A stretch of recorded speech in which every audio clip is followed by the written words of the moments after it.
All right, welcoming to the stage, we have Nicole Tompkins. Woo! And we have Miss Jenny Kwan. Hey guys, how are you? And we have Nick Apostolides.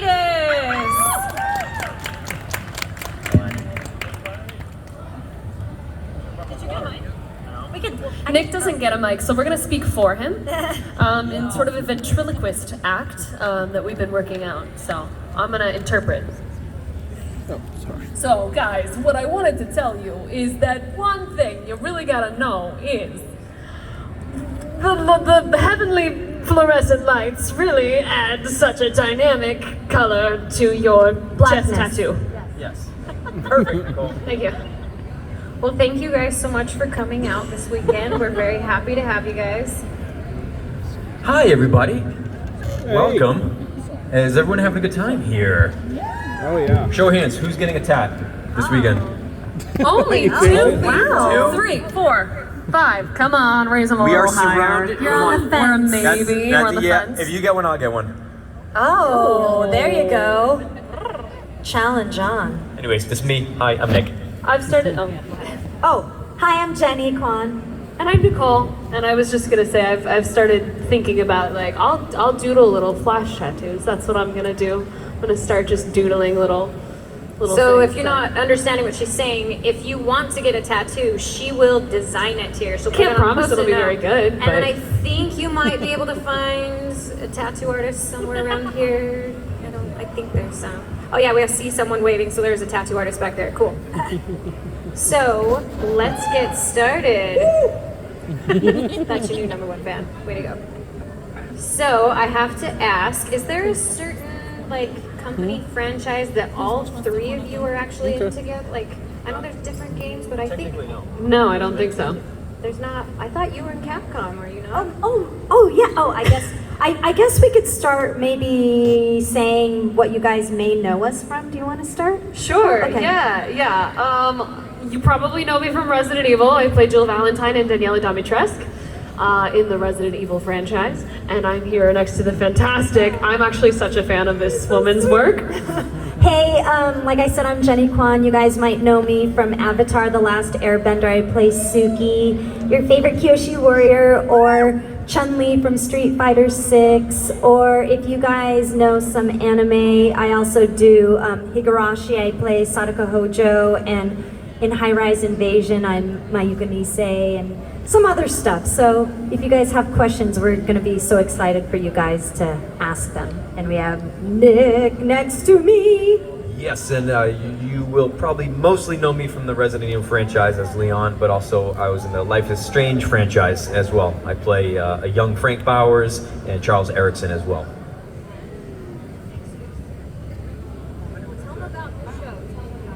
Well, a lot of people also don't know I'm a builder, and I was on a building show called The Fixers for about 3 seasons, and so we traveled all around the world and did that as well. That's a whole nother part of my life. But anyways, yeah, that's us. Cool. All right. So I have a question for Nicole. Sure. So, if you could star in any video game, any of the tabletop, I guess that's not tabletop, any type of video game, which one that you've played in the past would you like to do? Oh, that I've played? Yes.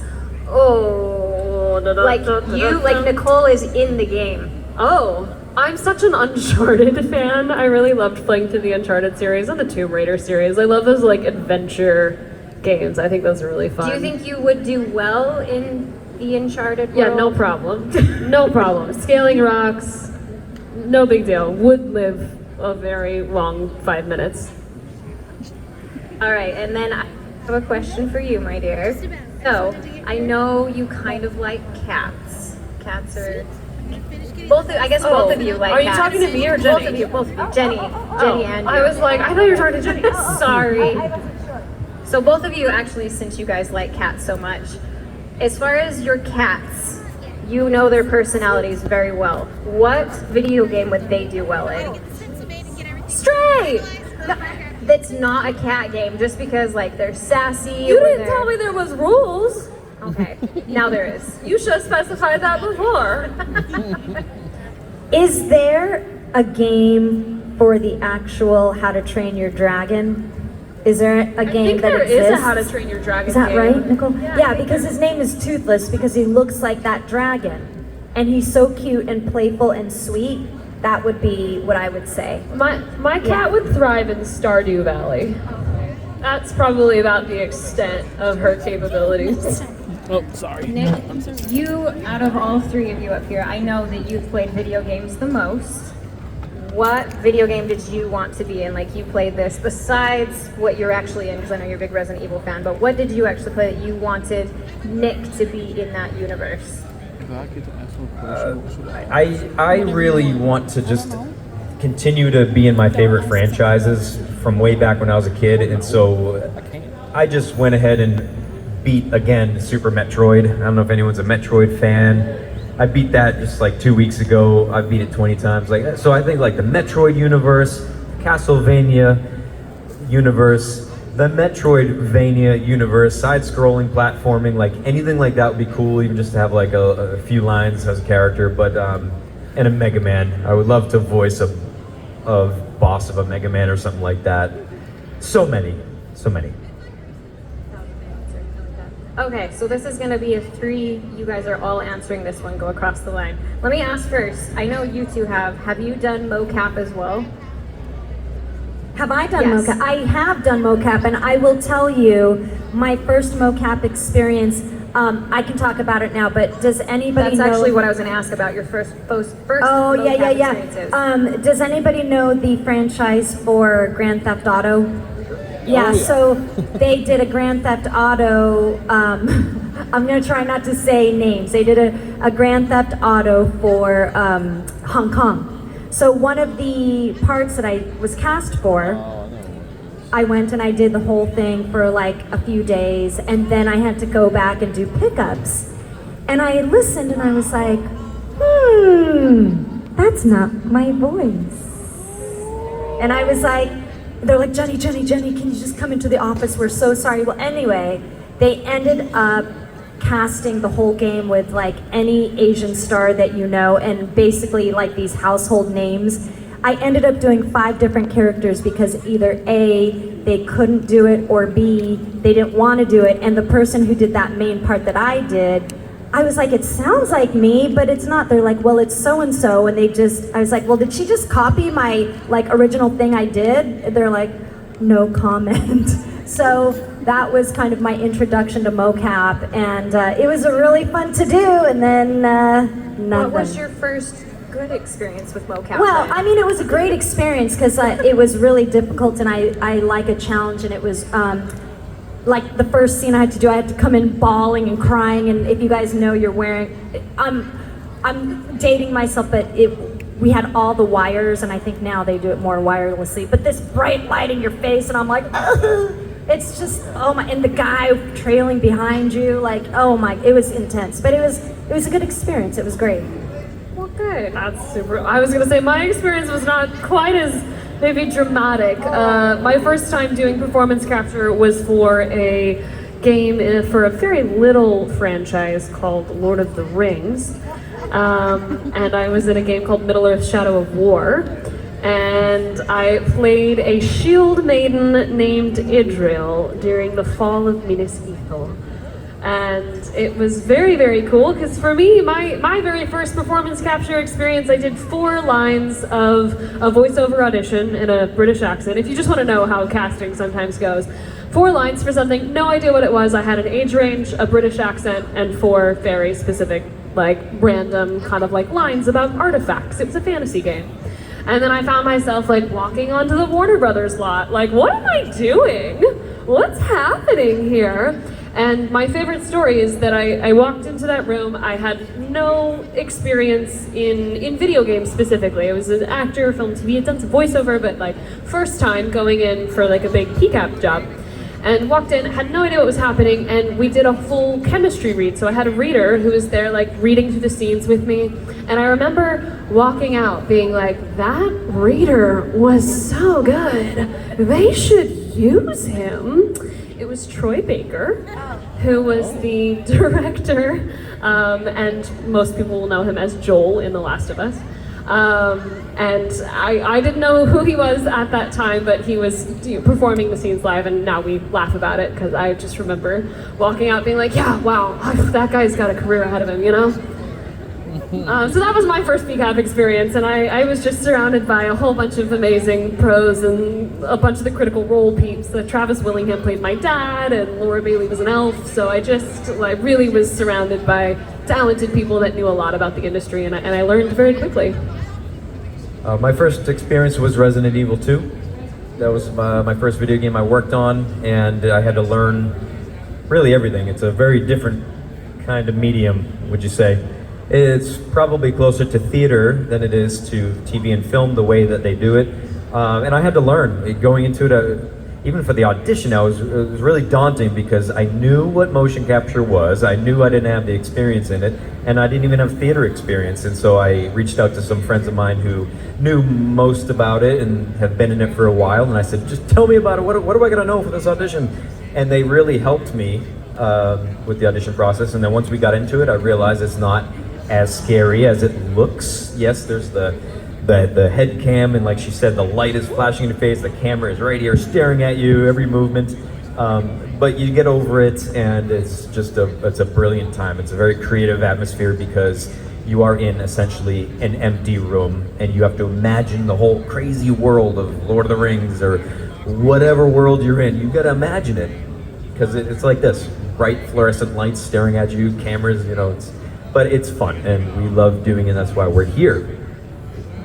Okay, so we are going to open it up to some questions, but I know this one's going to come up, so I'm just going to get it here. In 15 seconds, the best advice you can give to somebody who wants to become a voice actor or actress. Sure, 15 seconds. Be passionate about the craft. You're gonna get told no so many more times, and it only takes one yes. So you really have to love what you do. You have to love it for the art. And you have to find ways to keep your own passion alive, because it is a business and we are artists, and there is such a unique crossover between those two energies. So just finding a way to keep your soul happy and alive as you pursue, and get in acting classes. I think that's always a great place to start. Be in a class, really get good at what you do, and then from there you meet people, you make friends, and you say yes a lot. That covers like everything.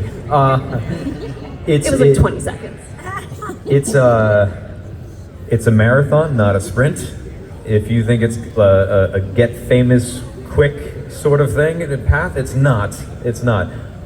Be prepared to work hard at it. The acting classes, yes, and you gotta love it. Okay, it can't be something you just want to dabble in. You're not gonna get results. Really, you have to love it. Okay, so do it for the right reasons. Yeah, and to echo what everyone's saying is that's probably one of the top questions that we get asked at conventions or panels is, how do we get into voice acting? And I say, learn how to act, because just kind of everything that Nick and Nicole were saying, when you get into the studio, they're not there to teach you how to act. So it's a great story what Nick just said when he was like, oh my gosh, about motion capture. They're not going to teach you how to do it.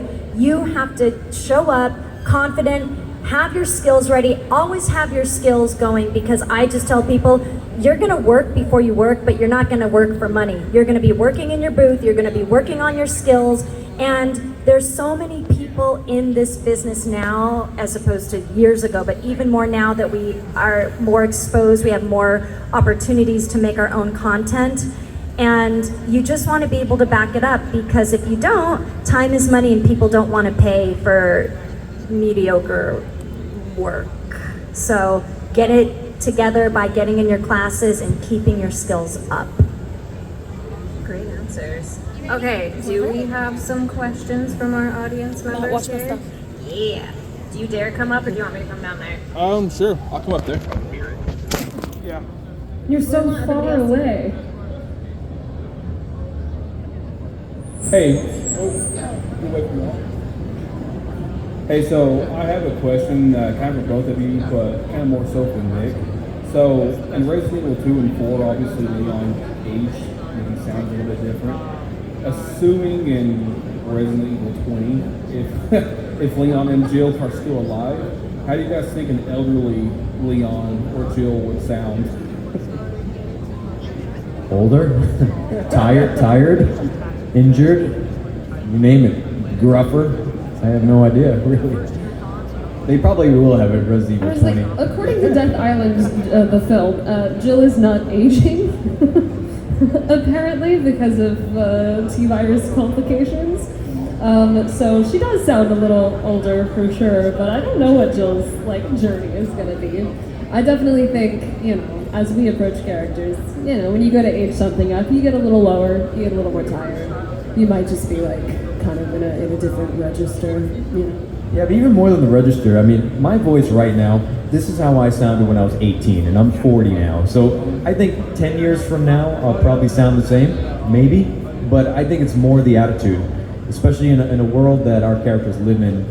It's grim, nothing really ever changes. They're always fighting this existential crisis that wants to end the world. It's just constant. So I think after 30 years of doing that, it's just going to be the attitude, I think that would make sense. One last little question I do have, considering it's a tattoo convention. If Jill or Leon were to ever get tattoos, what do you think it would be? I like the meta idea of Jill having a tattoo that just says, fine. It's very meta, but at least she's like, I'm good. I think he'd have one that just says, this shit again, with a question mark. Something like that. All right, thank you, I appreciate it. Thank you. Jenny, if you have to ask, if any of your characters were to get a tattoo that aren't tattooed, who do you think would get one? I would say if anybody knows the anime of High Rise, Mayuko might get a tattoo of her co-star because I think she has a little for her. Yeah. Speaking of, aren't you two supposed to get tattoos of each other this weekend? Oh, is that what's on the table? Well, Nicole said she was going to get a tattoo of me here, and I said, Nicole, that's kind of silly. You don't want, and she said, shut up, I'm going to do it. And I said, oh, I can't stop you. Okay.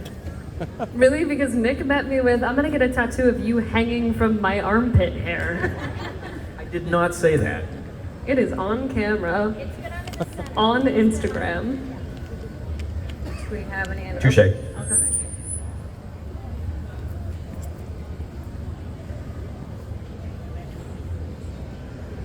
This question's for all of you. What is a piece of work or a role that you've done that you think deserves more attention than it gets? Oh, that's such a great question. I was coming in right on. Oh, okay. Let me think of it. Okay.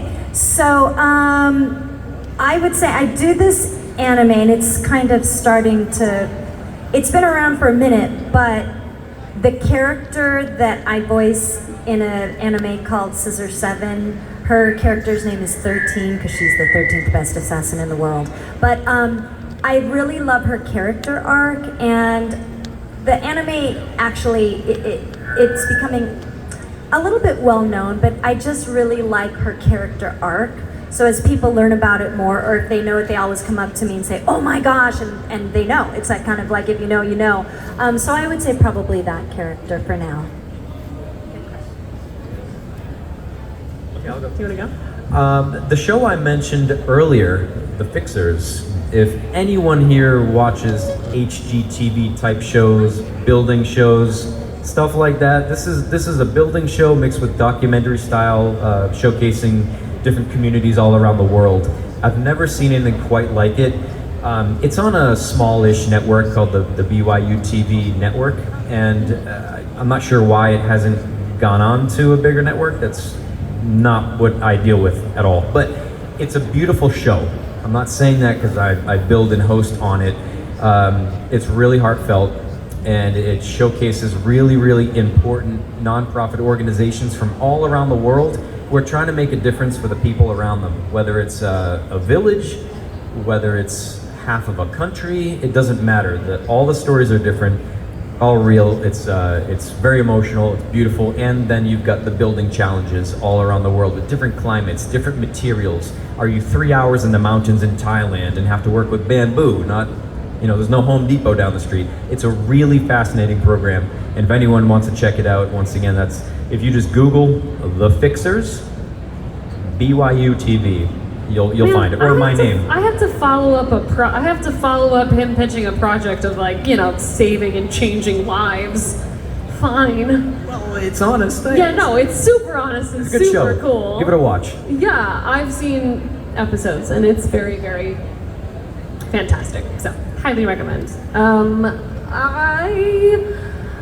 was in a smaller indie horror film called Antrim that went very viral on TikTok at one point.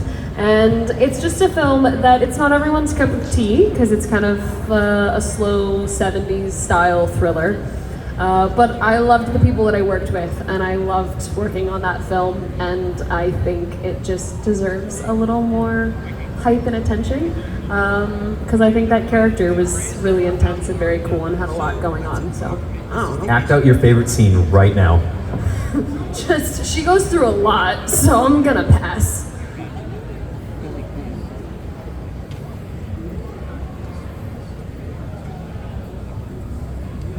What did all of y'all do before you got into voice acting? Was it a straight shot for some of you, or did you have careers prior, or did it kind of surprise you or shock you, et cetera, et cetera? How did you get here? My background was I started with independent short films and features in the indie circuit, and I went in an action direction kind of early on in my career. I first started acting, I was playing a lot of like boyfriend type roles, the guy next door type roles, and they bored me a little bit.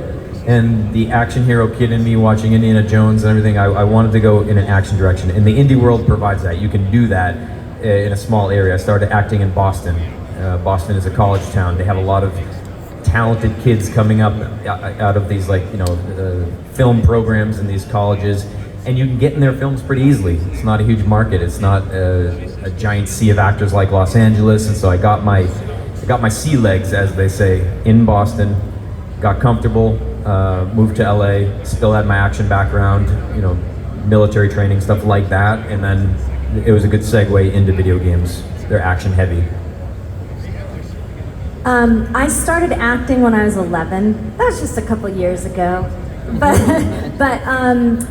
actually my first job was a voiceover job. And then from then on out, I've been fortunate enough to do like practically all genres. I used to be on a TV show. I was like in a girl band. I've done like guest spots. I've done theater and toured many years. And it's funny because my first job being a voice job, I was like, oh, this is really fun.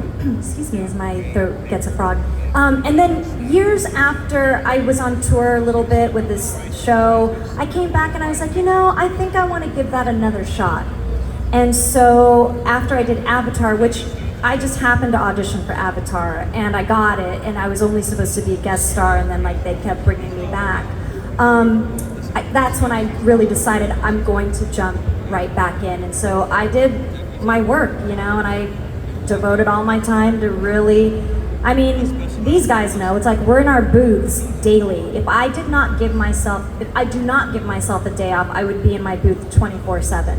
But I have to because I'm here, I do other stuff and, so it's a part of just maintaining the instrument. So yeah, so I've been doing it, voice acting heavily now for many years now, but I feel really lucky because I get to come and do conventions. And not every voice actor gets to do conventions because there's a fandom. Obviously, you guys are big Resident Evil, enthusiasts, and it's amazing. I get to learn about it, something I'm not really that familiar with unless I come across an audition.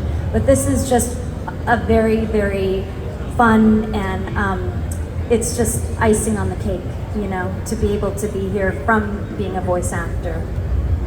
Yeah, there are so many voice actors that do hundreds of characters that you've heard, but aren't necessarily, the big the big character that will draw out, people to come to like a con space, which is its own sort of business and world. So I always like throwing respect to there are actors out there that are so unbelievably talented and you just wouldn't even necessarily know their name, but they're in everything and they have lifelong careers. So especially as you're looking, if you're looking to perform or that sort of thing, just recognizing you can have careers and no one will know your name and still have a really thriving life as an artist. So just back to that, you have to be passionate about it for the art and let that be the reason. For me, I'll do this quicker. I started in musical theater as a kid and was also acting very, very early on. That first video game that I mentioned, I was 17 when I booked that Shield Maiden. So I've been doing acting professionally for most of my career in life. However, I do have some other passions and jobs that I've been paid for. I love photography, and I used to do like school photography and still occasionally will do headshots and art photography shoots for friends and things like that. So I love photography. And then I also, this is a fun one that was crossover as a teenager. I worked for Nancy Cartwright, who voices Bart Simpson, running all of her social media. So I was a social media manager for Nancy before I booked Jill. And she was also an incredible support and obviously an amazing voice actor herself and an icon. And so she was also really supportive of when I started to branch out and do more voiceover, because I also film, TV, theater, voice acting. I'm a storyteller through and through, and I'm excited about it in any genre and any format. Daisy? I have another question. We did it. Okay, so my question is for, so have you seen... Volume, question mark? Or just speak into it. Eat it. Eat the mic. Yeah. Testing. All the way in. We had to turn it down because of the reverb. Oh. Well then, just speak really loudly.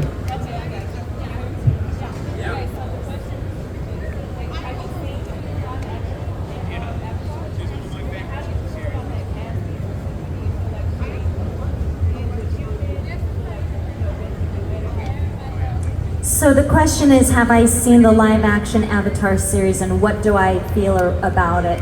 So I watched a few episodes of the live action and I actually think it's beautifully done, right?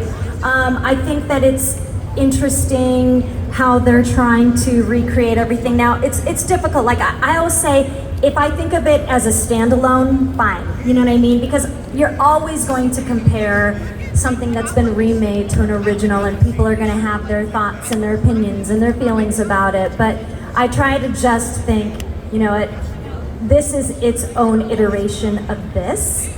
I will say Suki's amazingly gorgeous on that, you know, on the screen, and she's gorgeous. And I think it's interesting, you cannot always fit everything in a live action. It doesn't translate the way that something animated is going to be and what you can get away with, right? I think they're being very ambitious trying to fit so many things into like that first season. But people seem to really take to it, or again, I've gotten like everything, all the gamut. But I honestly have to watch the rest of the series, but I love that little Aang, he's so cute. And I think they are trying to do their best to stay true to the original as much as possible, and then, you know, have their own spin on it. Yeah.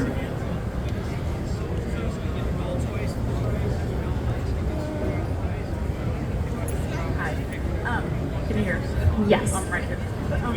I'm curious to hear your thoughts on AI, because so many people who are creative artists, writers, actors, voice actors are just, it's so new.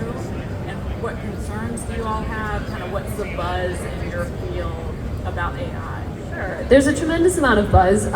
Everyone has different feelings about it, but I do think that the strong pervasive feeling that I have felt is like, it's a wonderful tool. There is undoubtedly a wonderful tool here, and I just feel like, cool, don't we want to use the computer tools to take over the kind of work and things that we don't want to do and not make the art? Because inherently art is is beautiful human soul and contribution, and part of what makes us humans since the very beginning of time. So, you know, I think it's an amazing tool, and I do think that, you know, all of the work that a lot of people are putting towards trying to create protections for artists is vitally important, because we would still love to be able to make a living doing what we love. And genuinely, I know a lot of people have feelings around, you know, getting to be an artist is like a blessing and you should be really grateful, but also we work really hard. And I think people that are artists in any field would know, like, it's a lot of hard work, and it's a lot of time, and it's a lot of energy. And if you can't make a living doing it, you're gonna see less people doing it professionally. We'll still always find ways to create, but it would be really nice to still be able to carve out, you know, careers and lives and commit yourself fully to that versus having to balance, you know, another way to make a living. That's a big one. Yeah, I just saw a video yesterday of my voice AI'd. They sampled my voice from, I think, Resident Evil 4 remake, and it's pretty good. If my mom listened to that, she would think that was my voice. And so now in classes, when you train with people, the conversation used to be, you're in this class to gain an edge, to learn and become a better performer, so you do better in auditions and so on and so forth. And now I've been told twice by these casting people and directors, they said, you are taking classes now to protect the longevity of your career. So you have to prove to these big companies who are a lot of them are profit driven, we're seeing that with layoffs, but we have to prove to them why the human element is irreplaceable when they could replace some small roles with AI like they did with my voice in this video, and some people will think that's me. That's my point. So I don't think we can stop progress.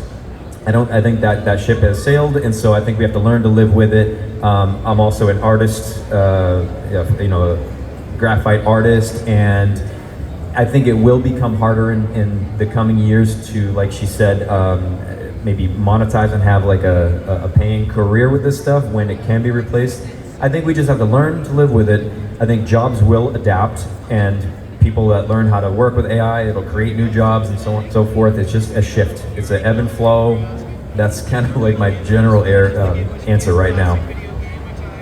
But people should still be compensated for their work. So when AI Absolutely. is using your work or using his voice, it's still his work and his voice. So I think that's ultimately, it's like AI inherently is not bad, but we also want to compensate the people that feed, train, and use the AI. AI is a very amazing tool, and, you know, just part of our technological evolution. Jenny? I mean, I really don't have anything to add to what they're saying, right? Because I believe the same thing. The way that I just think of it is like, we're here at a tattoo convention, right? What if all these booths were filled with AI, you know, like machines or whatever, you know, like that sort of robotic thing? I think it would just take away, like you're saying, the humanity of things. And the thing that just becomes really scary is not only is it happening in our industry, but literally in our world, and more people are being edged out, you know, and so that's a little bit scary. But I also think we need it to a certain degree, right? Because it's just, we're evolving as a human race. It's just, how are we going to adjust and shift and coexist and still, you know, have art be a flowy energy, right? So, yeah. There's so many stories in sci-fi novels about technology. So really, it just boils down to, can we, like, let's use the things we create well. I'm just leaning towards that. Let's use it well. Let's try to use it well and love each other in the process. I'm an idealist. Deepest question ever. No, it's okay. Hey, and I don't think it needs to be. I think it's a relevant topic. It's very, very relevant. The union went on a whole crazy strike, you know, and one of the main components was AI. So it is just a very happening conversation, as it needs to be. It just needs to be something we're talking about a lot, so that everyone can navigate, you know, again, how to use and evolve the technology well. Hi, my question isn't as deep, unfortunately. Inspired by your answers, I'm an artist myself, or at least consider myself an artist. I was just wanting to ask, what are your favorite lines? Jill, Suki, and as Leon, like most favorite or memorable? Bitch can't even swim. Dude, that's a good one. That's a real good one. So the one, what that people might think Suki's favorite line is, I am a warrior, but I'm a girl too. That's a well-known one, but one, if you guys do watch Avatar, she's a little, she's a little boy crazy, she likes boys. My favorite one from the show is, you never told me you made out with the moon spirit. Let's see. It's a good question. Come on. Pick my favorite. I can't wait to have GPT write a report on that. I fucked it up. Is that a line? No, I added that. Oh, okay. One of my favorites from the remake of 4 was in the original when he says "Hasta luego," and he blows up the thing. And he blows up the guy. Yeah. I like Bingo. I'm a Bingo Leon fan. Thank you guys. Do we have anybody else who has any questions?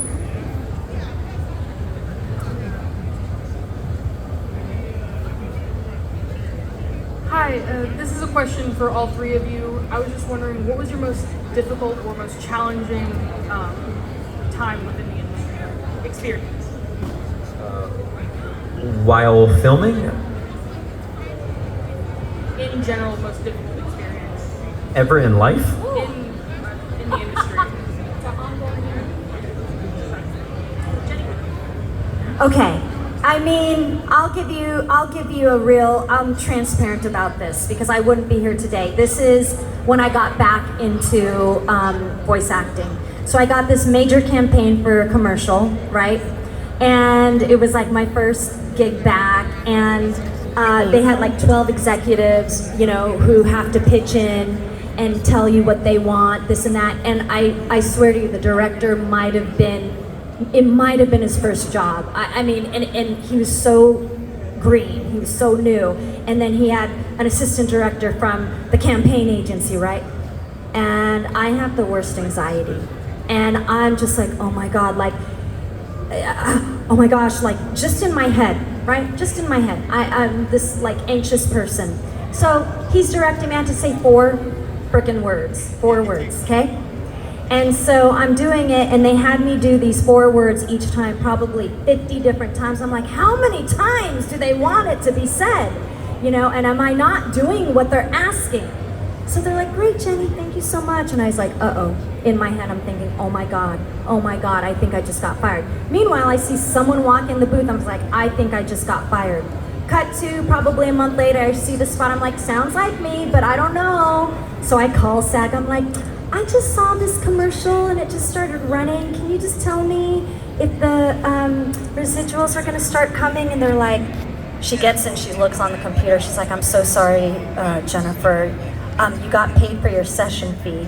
And I was like, I knew it. I knew I got replaced. And the story behind that is when I've had the most terrible stage fright since I was so young. And that has carried over into my adulthood, like really bad.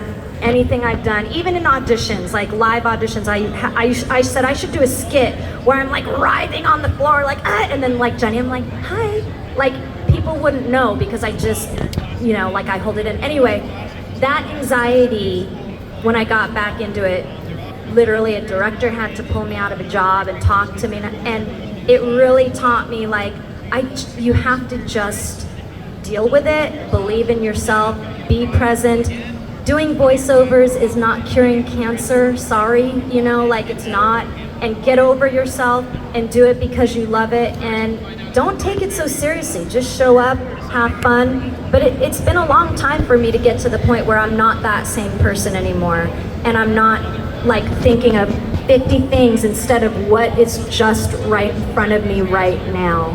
And I just tell that to people because it's true. Like I used to really suffer with that, and it probably could have cost me some jobs because I was taking it so fucking seriously. It's just voiceovers. It's supposed to be fun. This is why we're here, because it's fun, you know? So, yeah. Good advice. Thank you. Yeah.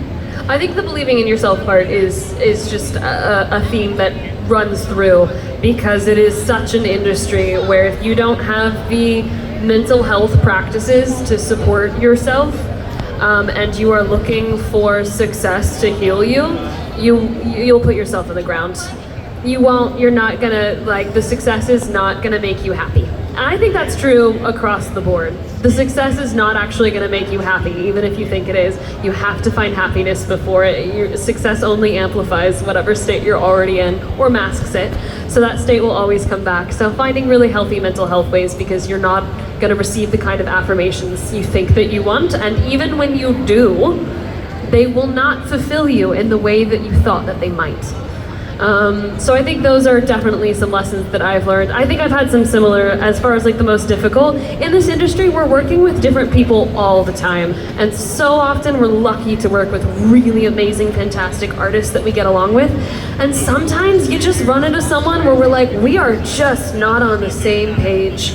And you know, you could have been doing it for over a decade. And I had a session just last year where I walked into the session and I walked out of the session being like, am I a terrible actor? Am I incapable? Because it felt like I could do no right by that director. We just weren't on the same page. And that's the believing in yourself thing, where you have to go like, nope, that person, we don't fully understand each other. I'm a people pleaser. I'm very much, recovering people pleaser. I want everyone to like me. I want to do good by them. I'm like, I'm willing to do anything. And, it was the level of like, they were giving line readings and I was repeating them back exactly the way, because I'm very good at mimic or dub or that sort of thing. And I mean, they'd hate it even more. So it's one of those things where like, you just have to believe in yourself, and very much, sometimes you're gonna have some rough days, like any job. You're gonna walk out and be like, oh, right, I need to fire myself for the day. I'm fired, I'm not an actor today, I'll pick it up tomorrow. These are good stories here. What was the initial question? No, really, I want to make sure I get this right. I was asking what your most difficult or challenging experience within the industry was. Okay. I will try to spin this in a helpful direction for anyone listening. I'm going to tell you about the first time I passed out in front of people. Yikes. So, the story, I don't know how to present this. 7th grade, we had a science fair project, and it was the first time I ever had to present something in front of my peers. And I was very young, and I was a hotshot student. I would get A's when I wasn't really trying too hard, in early childhood. I was just studious and I could memorize. Anyway, so I didn't think I had to try very hard to make this presentation on what makes bread mold, okay? I didn't do my research right. I did a crappy little experiment. I didn't have a good presentation. And I was not prepared for a teacher for the first time to drill me in front of my peers when I didn't know, when I was bullshitting, essentially. And I felt myself go very red in the face. She was asking me these questions. I didn't know the answers about my experiment, and I couldn't take it. And my vision went black, and I passed out in front of everyone. I heard the girls scream in class. They had to wheel me out in a wheelchair.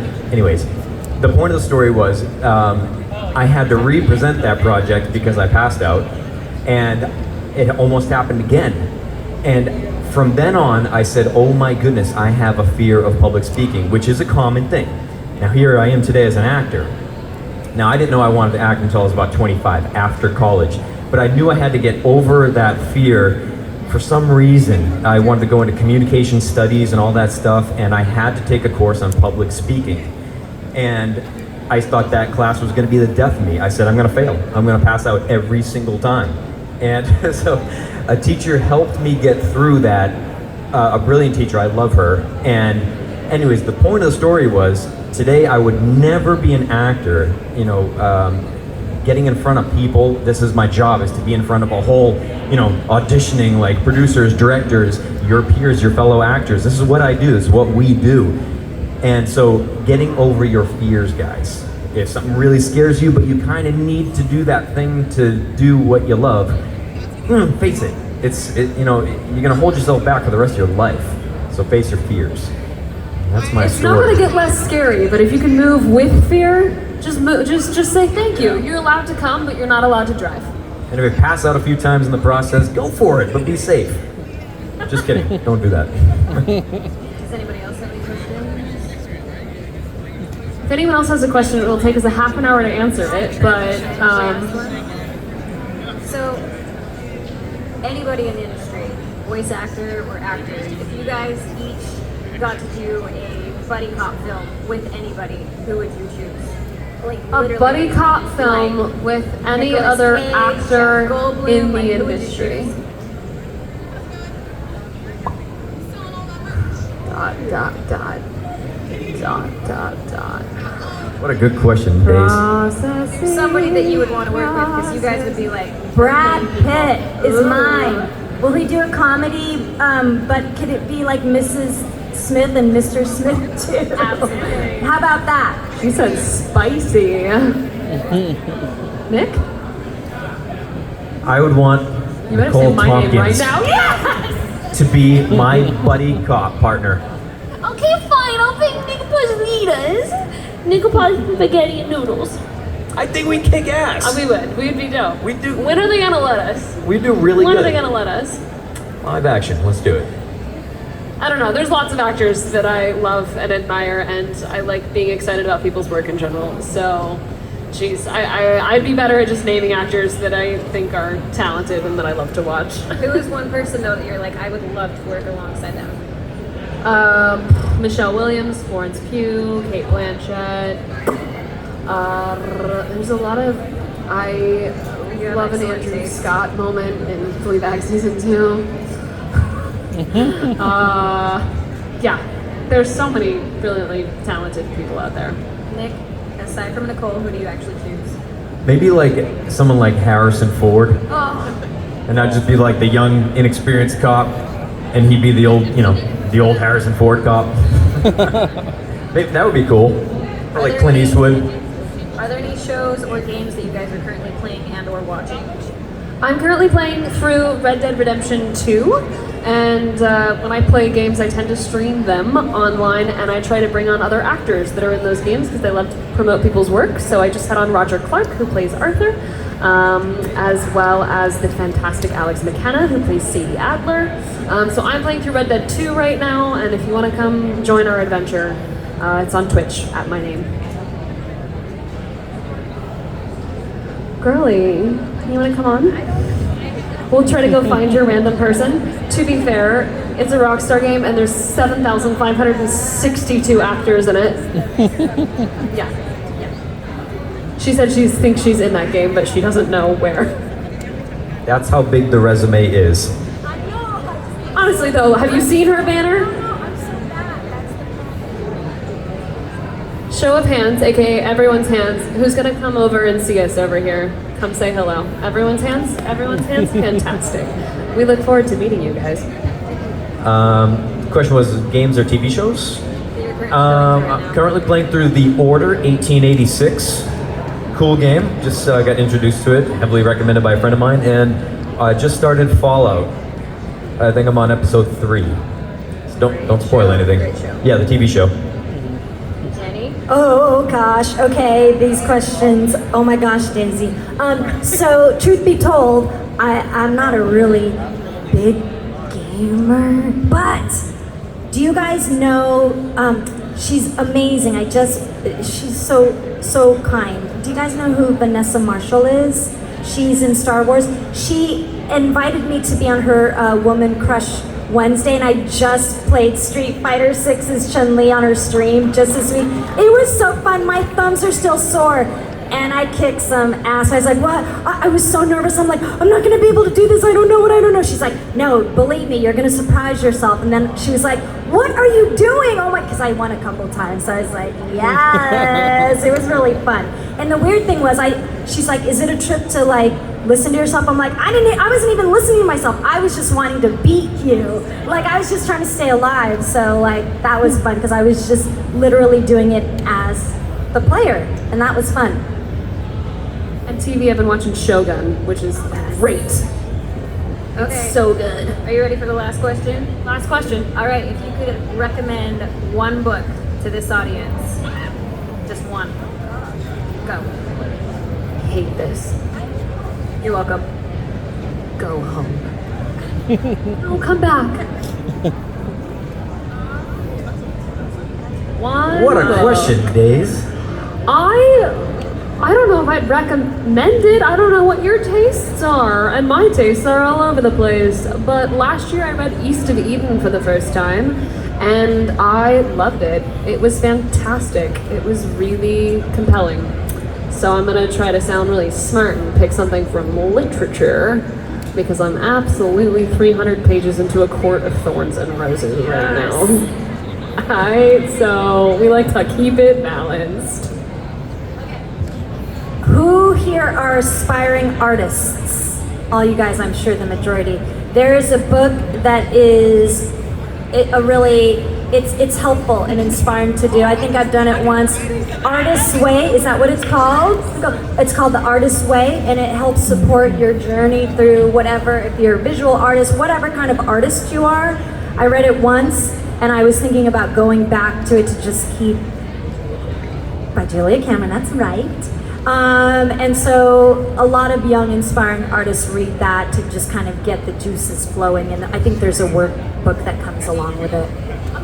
I'm stealing that next time. I should have gone for like the motive. Artist's Way, Success Principles by Jack Canfield. It's old school, but it's got a lot of really great principles in it as well. And I'm gonna recommend. Do we have horror fans out here? Huh. Okay. I'm gonna heavily recommend one of my favorite series from childhood: Scary Stories to Read in the Dark. Aww. 1, 2, and 3 volumes. Very good books. And my favorite illustrator, Stephen Gamble. It's a picture book, and that's why I like it.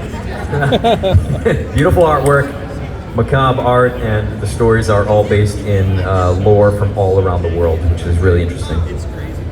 Perfect. Well, thank you guys so much for doing the panel today. Everybody give them a round of applause. Thanks, All right, thanks for coming, everyone. guys. Thanks for coming out. And everyone go get some tattoos. Yeah. Get some tattoos and come say hello. We're gonna be here all weekend, and I think we each have one more panel sometime this weekend. Wish I could tell you when it was. Thanks, guys. Take care.